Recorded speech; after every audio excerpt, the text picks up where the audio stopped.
Wonder if it looks funny with the mic. Just like, fuck it, we can just find it. Alright, let's just grab a quick drink. And if you wanted to answer a question or you didn't get time to answer a question, make sure you head over to my Instagram at HaveYouMetJaiden and follow me, so then next time I have a YouTube Q&A, you can drop a question and I'll answer it. Hello, welcome back to another YouTube Q&A. I haven't done one of these in a red hot minute. I literally filmed this entire thing yesterday afternoon and then went to go edit the footage this morning and realized the entire thing is out of focus. And I'm like, of course it is. So we're back here this morning filming this to get it out tonight. But without further ado, let's get into the first question. All right, so this first question is best length for a vlog.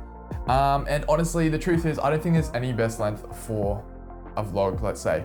I had to clarify then, I just had to make sure, best length for a vlog. I'm just gonna cut this out, there's so many cringe things. Basically, best length for a vlog, no best length. It could be 2 minutes, 20 minutes, 2 hours. I think whatever the length needs to be able to tell your story the most effective is how long the video should be. All right, so moving on to question number 2, how do I overcome a creative block?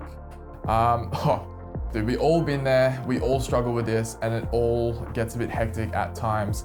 One of the biggest things I would recommend is if you want to go watch a movie, go do that. But I recommend, just get outdoors.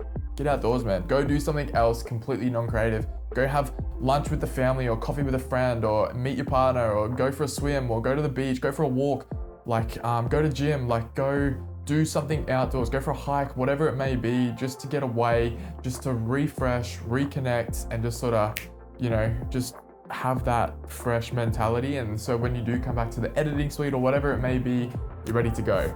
Another great tip is I get inspired and motivated very easily by watching others. So I'll go and watch people that inspire me or, other creators that I really like and look at their videos and be like, man, that's awesome. Now I can't wait to get back to my video and start creating cool things again. So try those 2 things and let me know if they work, man. I'll be keen to hear if they work for you. All right, my biggest gym pet peeve is I'm gonna get so much hate for this, but basically, I'll give you an example actually. I was at the gym yesterday training legs. Basically, I wanted to go and use the leg press machine. No, not the leg press machine. What do you call this machine? The leg extension machine. The leg extension machine. And basically Barbara was already on there before I got there. And she was doing everything other than using the machine. She was sitting on the machine, adjusting the pads, adjusting the seat, on her phone, talking to Michelle next door. And I'm literally like, Barbara, come on, don't do this to me. You know better, you're 82 years old. I think that was a really bad joke. But the other one that really annoys me as well is just overall gym etiquette. I feel like people in the gym can stop being so much of if you're using a machine or a bench and then you just get these guys that come up and you're like, oi, how you going, mate? How many sets you got left, brother, eh? And you're like, bro, I'm mid-bench, come on, just let me finish my set. And I'm like, bro, I got 2 sets left. And they're like, oi, no worries. And then they just stay there. Bro, go away, let me finish my set. You're super close, you're watching me like a fucking hawk while I'm mid-bench press. I got your little man breath that I can feel on the back of my neck while I'm on the bench. You just need to back the fuck up and get away and go somewhere else for a bit and I'll come fight, we'll work it out, but you can have the bench, just let me be. Let me do my sets in peace. I feel like there's gonna be a lot of gym people now that are gonna hate me after this video, but oh well, fuck them. All right, let's move into the next question.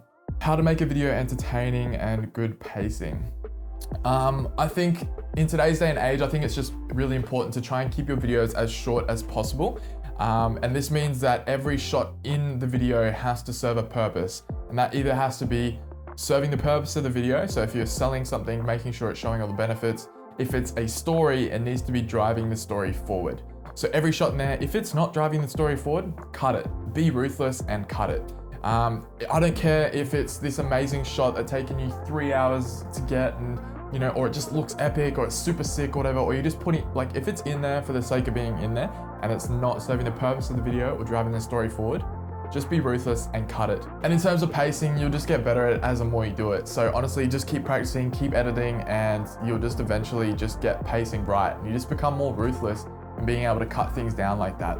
I shot Sam's vlog over 3 days, over an entire weekend, had 128 gigabytes worth of footage, and I managed to cut all that footage down and get a really great story all within 20 minutes for her vlog, and it worked great. All right, so let's move on to another question. Best camera settings. I think, once again, this is a very loaded question. Best camera settings for what? I think it very much depends on the project, the style, what you're trying to achieve. However, what I would encourage you to do is to turn off your auto settings and play around in the manual modes. Learn your camera, learn about exposure and f-stops and ISO and shutter speed and all those sorts of things. And once you start understanding and what happens when you change those and the effect it has on your image, it will make you such a better and a more understanding, and allows you to get more creative as a photographer, a videographer, a filmmaker, whatever you are. All right, next question. How is the biz going? Biz is going really well. Biz is, so started Shareworthy at the start of this year. We've got a bunch of retainer clients now that are on like a monthly retainer, which is amazing. And we work with a lot of incredible people and we get to produce a lot of incredible content. And basically, I just want to keep scaling this and keep getting it better and better and better and bigger and bigger.